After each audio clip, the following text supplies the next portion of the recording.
Welcome to the Deep Dive. Today we're diving into something that's kind of changing everything around us. Deep learning.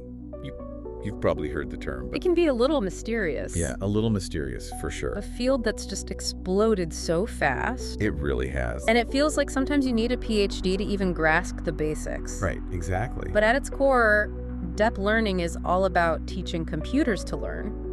Kind of like how we learn. Oh, interesting. But on a much, much bigger scale. You sent over some really fascinating articles, pieces from Wikipedia, stuff from IBM. Yeah, some good stuff. And I gotta admit, I was a little intimidated at first. I bet. It's a lot to take in. It is, but I think we can break this down. Oh, absolutely. Make it clear for everyone listening. For sure, for sure. And the best way to start, I think, is to think about the human brain for a second. Okay. It's this massive network, billions of interconnected neurons, Right. constantly firing, sending signals. It's pretty wild when you think about it. It is wild, and deep learning tries to kind of mimic that. Oh. But instead of real neurons, we're using artificial ones. I see. So these artificial neurons, they're like the building blocks of deep learning then. Exactly. And just like in our brains, they're organized in these layers. The more layers you have, Yeah. the deeper the network becomes. Okay, so more layers means deeper learning. That's where the deep comes from. Ah, that makes sense. But why is deep better? What's the advantage of having all these layers? That is the question, isn't it? That's where it gets really interesting. Okay, I'm ready. Think of it like building a skyscraper. Okay, Each floor you add adds more space, more complexity. yeah. In deep learning, each layer lets the network learn more sophisticated patterns. Interesting. So a simple network, like with one layer, maybe it can spot simple patterns like, I don't know, edges in an image. Right, exactly. But a deep network with all these layers, Many layers. it can learn to recognize like entire objects, like faces or cars. You got it. For example, you have a deep learning model looking at a picture of a cat, right? It wouldn't just see fur and whiskers. It could analyze, the eyes, the ears, And little details. even the way the cat's sitting, and then accurately identify it as a cat. That's pretty amazing. It is. And this is the same tech that's behind things like self-driving cars, facial recognition, all that. You got it. Deep learning is changing so many fields, but it boils down to these artificial neurons and how they learn from data. Okay, let's dive into that learning part. Sure. How do these models actually learn from the data they're given? What's going on in those layers? Okay. Imagine you're teaching a kid to ride a bike. Right. At first, they're gonna wobble, they're gonna fall a lot, Yeah. but each time you give them feedback. Pedal faster, keep your balance, All right. look ahead. And gradually, with practice, with that feedback, they learn to ride smoothly. So it's a process of trial and error with feedback guiding the learning. Exactly. Deep learning models learn in a similar way. Oh, interesting. They're fed huge amounts of data. Okay. Images, text, sounds, whatever they need to learn. Right. Just like that kid on the bike. Yeah. The model makes predictions, gets feedback on how well it did, and then adjusts its own internal settings to improve. So it's constantly tweaking itself based on feedback. Yes, getting better and better with each round. That's pretty cool. And the key to this tweaking is something called backpropagation. It's a little technical, but it's basically the model's way of analyzing its mistakes and figuring out how to avoid them next time. I'm starting to see why this requires so much computing power. Oh, yeah? It's like a massive brain workout. Absolutely. But all that effort, it's worth it because Yeah. these models can do amazing things. What's even more fascinating, there are different types of deep learning models. Each one designed for specific tasks. Okay, so like different tools in a toolbox. Exactly. All right, let's explore those tools then. What are some of the most common types? What are they good at? One of the most popular is called a convolutional neural network. CNN for short. A CNN. Okay, they're like the rock stars of image recognition. So when my phone can automatically tag my friends in photos, Yeah. it's probably using a CNN. Most likely. They're amazing at breaking images down into smaller pieces, Oh, looking wow. for those patterns, Right. much like how our brains process visual information. So it's like the model is learning to see in a way. You got it. That's amazing. What about other types? I remember reading about recurrent neural networks. Ah, yes. RNNs, the memory masters. Okay. They excel at understanding sequences where the order of things matters. So if CNNs are the visual learners, Right. RNNs are the ones good with language. Yes. Or anything with a timeline. Think of it like this. Okay. CNNs see the world as a snapshot. RNNs see it as a movie. Oh, I like that. Understanding how things unfold over time. So they'd be the ones behind things like speech recognition then? Absolutely. RNNs are what power those virtual assistants. Oh, that's right. That can understand our voice commands. They're also used for language translation. Wow. Even predicting what you'll type next in a text. Really? Yeah. It's amazing how this stuff is already woven into our lives. It is. And we've only just scratched the surface. There are many other types of deep learning models out there, I bet. each with its own strengths, its own applications. This is fascinating stuff. We've covered a lot already, from what deep learning even is to how these models learn the different types of networks. It's a lot. Where do we go from here? Yeah. So we've talked about all these different types of deep learning models and how they work, but I'm really curious to see how all of this translates into the real world.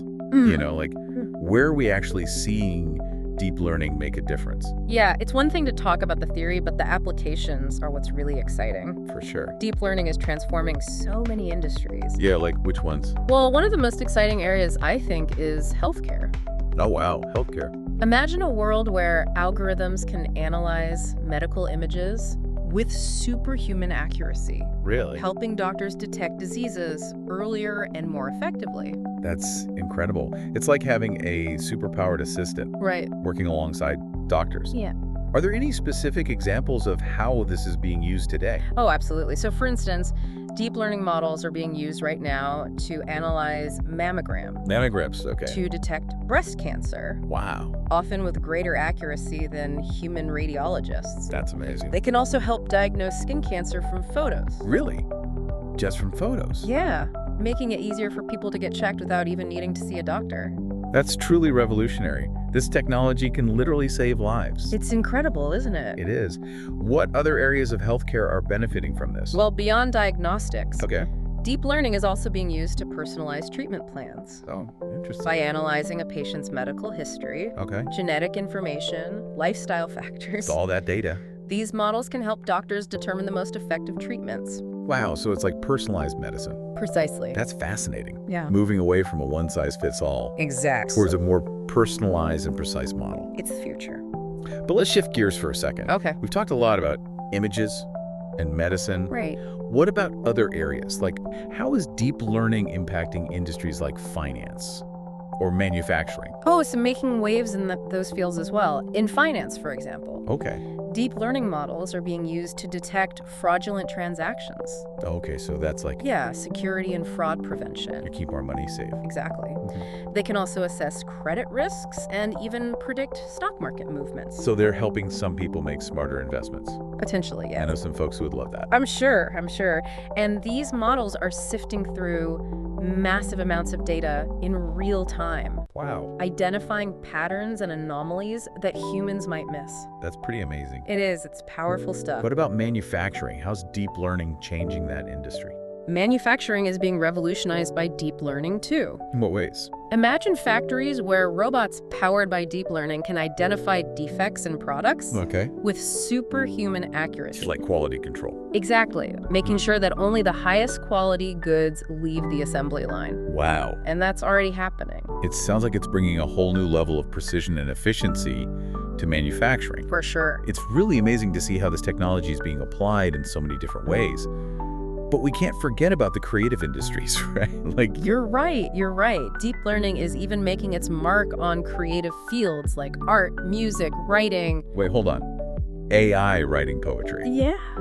There are now AI tools that can compose original music, generate stunning images and videos, Wow. even write stories and poems. That sounds almost too good to be true. Can you give me an example of how that works, like with the poetry thing? Sure, imagine feeding a deep learning model a collection of poems by your favorite poet, right? The model would analyze the style, the rhythm, the word choices, Okay. and then use that knowledge to generate completely new poems. So it's like learning from the best. Exactly, capturing the essence of that poet's work. That's mind-blowing. It makes you wonder, what's next for deep learning? That's the big question, isn't it? It is. The field is constantly evolving.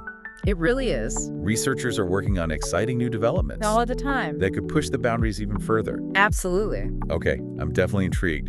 Let's dive into that in the final part of our deep dive. Sounds good. What does the future of deep learning hold?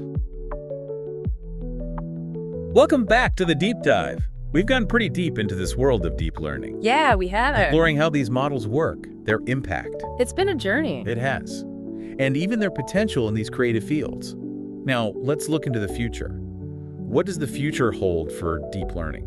Okay, so one area researchers are really focusing on is making these models even more efficient. Efficient, okay. Imagine deep learning algorithms running on your phone. Yeah? Doing all these complex tasks without killing your battery. That would be amazing.